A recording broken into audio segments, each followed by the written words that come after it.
Quanzhou is a very unique city. One minute you're walking through traditional Chinese alleyways of dynasties past. Next minute you're staring up at a giant mosque. Turn the corner and you're confronted with towering Buddhist pagodas. And then next minute you're sitting in the pews of a Christian church.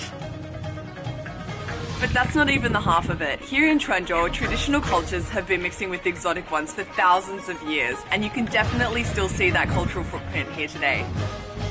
Welcome to Quanzhou, where world cultures meet.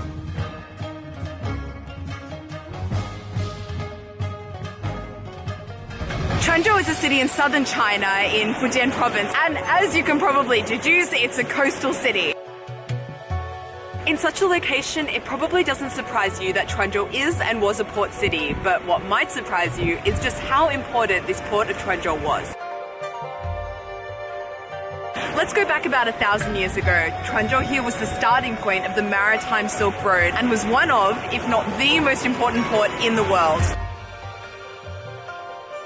海上丝绸之路，它把中国的文化跟中国的特产呢带给了西域，又把西域的一些先进的东西带来中国。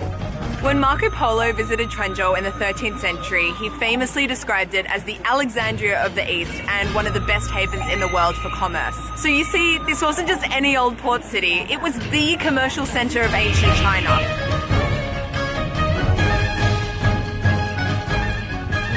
So you bet that traders and businessmen from far and wide, from all over the world, made it their priority to come here. 海上丝绸之路，它通过的国家非常多，带来世界各地的人，有欧洲人、印度人是必须的，中东的还有东南亚的。从外国带来了什么？带来了宗教。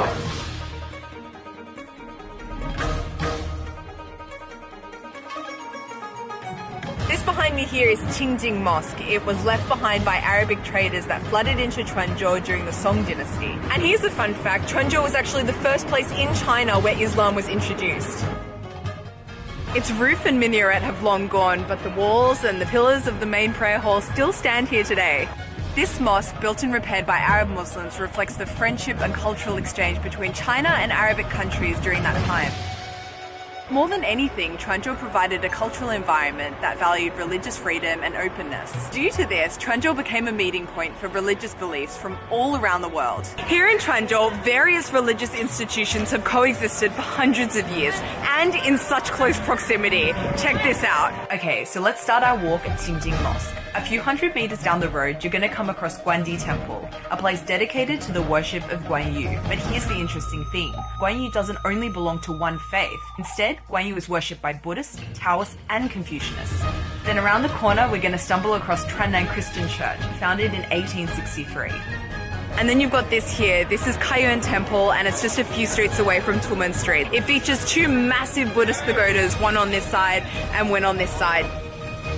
But there's something very interesting about this Buddhist site, something worth delving into. Okay, so check this out behind me here.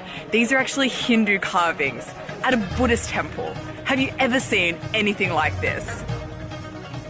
But that is definitely not the only case of blending religions and different cultural elements here in Quanzhou. I'm here at the Quanzhou Maritime Museum to show you guys something really quite incredible. This is a tombstone that was excavated and it depicts a four-winged angel. But if you look closer, you'll actually see that it blends together many diverse cultures. 它的这个帽子是三形冠，是佛教里面的三形冠。然后呢，他手里托着莲花，莲花上面有一个十字架，后面有那个翅膀，说明他是基督教的天使。但是我们可以看到呢，它莲花也是佛教的东西。那这个云其实可以算是道教。这个不正常的，这个就算在中国都是非常罕见的，在国外更没有了。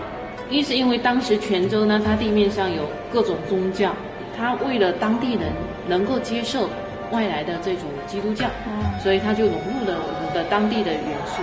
Seriously, could Quanzhou be any more culturally diverse? I guess it's not surprising that UNESCO dubbed Quanzhou the Museum of World Religions, because that's exactly what it is. Walking down a street in Quanzhou is just like walking through a museum.